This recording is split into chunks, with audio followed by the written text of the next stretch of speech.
Guys, every year Inwin makes some of the craziest cases that we've ever seen. And some people weren't sure what they were going to do this year. Some people thought they weren't going to go crazy. They went crazy. This is the H Tower. There's a motor inside there, and there's an Android app, or I guess an iOS app or whatever, that lets you open up the case, and then you can position it any way you like. So the motherboard tray here lifts out entirely. It can go at an angle, it can go flat, and the sides just kind of open up. Pretty ridiculous and impressive. Very thick aluminum as well. Really insane.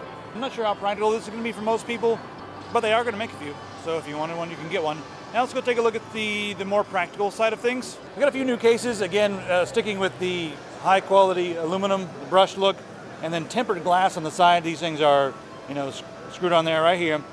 This is the 909. It's a large case, but it's not massive. Let's talk about the highlights on this. You can put a 240 in the front, or actually a 280 in the front, 240 on the bottom right there. Plenty of room for reservoirs and tubing. Lots of large graphics cards in there, so it's pretty loaded. This one is modded. That normally doesn't go there, but you know, if you wanted to, you could mod one in there. On the back, we have room for a full 360 all the way down, and then we still have room for hard drives. We've got the hard drives hiding up there, hard drives hiding in all sorts of different spots. So you should also be able to mod a lot of things into this because just the nature of the way it is. It's a large open area with tons of room for activities. Down there on the bottom, the highlights would be the USB 3.1 Type-C. Moving on over, this is the 805. Now with this one, you still have plenty of room for radiators. You can put a 120 in the back. You can put up to a 280 in the front, 240 will work, 140, and also a 120 will work in the front as well. And as you can see, plenty of room for activities here. And we still have the tempered glass, the aluminum. The front is slightly different. We have now the tempered glass in sort of a honeycomb design with the LEDs behind it. Very sleek and interesting look. We also have the USB 3.1 Type-C on the front. Nice brushed aluminum, and you can get this in a couple different colors here. This is red, but you can get it in other colors if you like. All right, this is the 808. It's another large case, tempered glass. Again, slightly different as far as the materials go. And we have a door in the front here. Anyway, we've got some cooling going on here. It's pulling in air from there. So let's talk about the water cooling situation here. On the front, you can do a 360 or a 280. And then we've got a hard drive bracket. You have to remove that in order to put that in there. Then right on the inside here, there's a vertical bracket mounted. You can put a 280 or a 240 in there. So lots of room for stuff. We have another hard drive cage right down here that's mounted. You can put more hard drives up in the top there, so lots of room for stuff. Okay, on the side, you can fit a 120 or a 140 fan. And then on the back, 120 or 140. So lots of stuff. As far as the heatsink goes, you can do a 180 millimeter high heatsink, but we've got water cooling in there. If you've got something this sexy, you're probably going to want to do water cooling and maybe a reservoir. And they've got the LED light strips in there. So tempered glass gives you a lot of, I guess, lots of abilities for aesthetic design and things that are pleasing. So yeah, there's the 808. Here's a tiny case that's probably going to be good for like an APU or a media center PC. This has some really thick rolled aluminum on there with a brush look, 4 millimeters thick. So that's pretty nice. The thing I really want to highlight with this, we have a lot of ventilation here on the side. And inside there, it comes with a 150 watt power supply. There's a little Mickey Mouse plug right there on the back. ITX, of course. So again, 150 is going to be good for stuff like media center PCs. Probably wouldn't be recommending this for anything other than like a very light gaming rig, or if you wanted to use it as a, you know, something to stream to in the living room. Not too bad, but again, really nice build quality on this, solid and nice thick aluminum. So Inwin has a lot of really interesting stuff this year. We found G.Skill, and this year they've got a bunch of new stuff. Power supplies, crazy. Power supplies.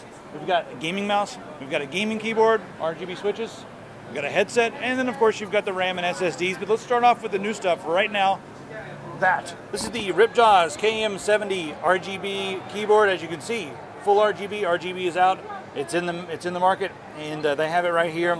Now this one has, of course, full in-key rollover, lots of media keys. Actually, it reminds me slightly of the Corsair design. We've got the aluminum on top, plastic, a nice soft wrist rest here. This is detachable. You can just pull that off if you want to, moving things around. Slightly more aggressive aesthetic around the sides here. Got our roller right there. If you want to roll, you can do that. Now here's something that is setting this apart. Right back here, you see this little thing going up and down right there? It's very difficult to see.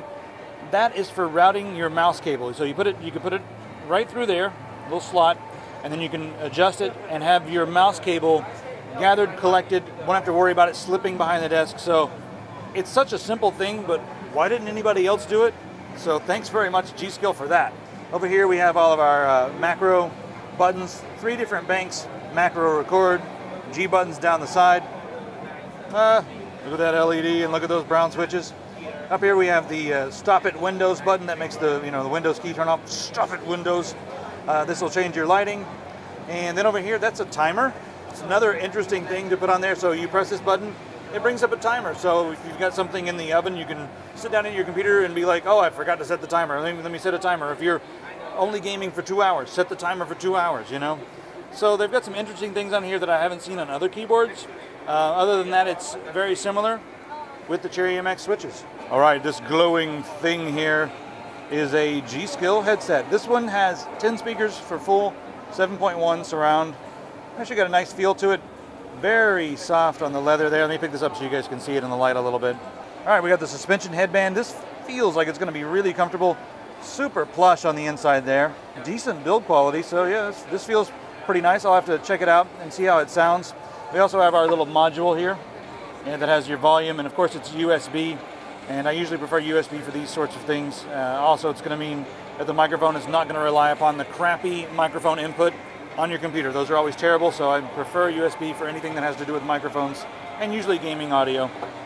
Over here we have the standard stereo. Same build quality. Let's try to break it. Come on. It's actually, I'm bending it pretty hard right now. I'm torturing this thing. It's actually built really well.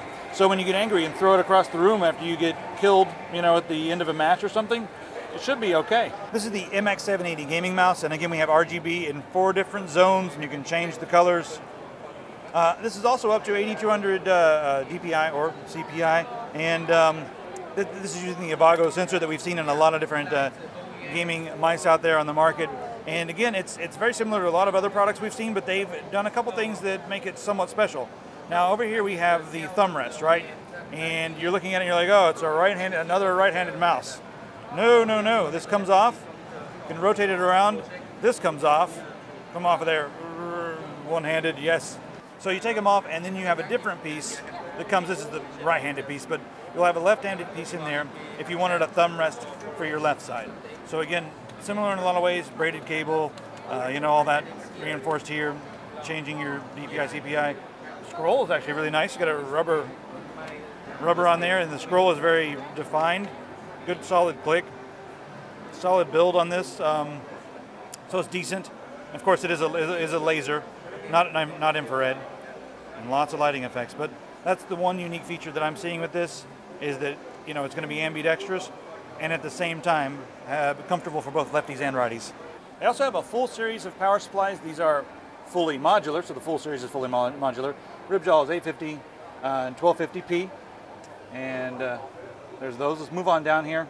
Take a look at the G line, and then there's a P at the bottom as well. These two also fully modular. I'm noticing that these have a strong single 12-volt rail, 70 amps on this one. On the 750, we have 62 amps. And then down here on the big guy, this is the 1250, 104 amps on the 12-volt rail. And these are also using all Japanese capacitors on the inside with integrated ripple suppression. So it's going to be pretty interesting to test these out and see how they compare to some of the other ones. I was able to pry a little bit and found out that these were made, some of these are made in the same factory as some of the Corsairs, and you guys know I use a Corsair in my rig, so hopefully these are going to be similar in quality, if not better, since they're newer, but we'll have to check them out, test them, and see. If it serves my memory correctly, G.Skill is known for stuff like this. This is the Trident Z. It's a new prototype design. It'll be on the market very soon. Very sleek, and only 36, 66 megahertz. That's all. Just not that crazy or anything like that. Just only 36, 66. There it is in the system running. It's a 16 gig kit. It's 4 gig sticks, 1.35 volts. Over here, they've overclocked some of their Ripjaws 4. Only running at 3,800 megahertz. This is a freaking yawn fest, guys. 1928, actually pretty freaking ridiculous. They've got the cooling units on there as well to keep those cold because that's an extreme overclock. Got a few more kits here running at 3800, and again, they're overclocked. Let's go around and see some more of their memory. All right, this is their Phoenix Blade X. It's a PCI Express 3.0 SSD. It's by 4, and it is ridiculously fast. 2600 on the read, 1400 on the write. 4K. The IOPS are 300,000 on the read and 200,000 on the write. Yeah, that's pretty insane. This is a 960, but it goes up to 2 terabytes. So put one of those in your system. I'm sure it's going to come at a premium, but for some people who need insane speed, yes. These are fast, 3,000 megahertz, and they're huge, 128 gigabytes. We have 8 16 gigabyte sticks of memory in there. Look at that. I'm going to short it out right now. That's a lot of fast RAM. A lot of fast RAM. So this is at 3,000 megahertz with cast latency of 14. It's 14.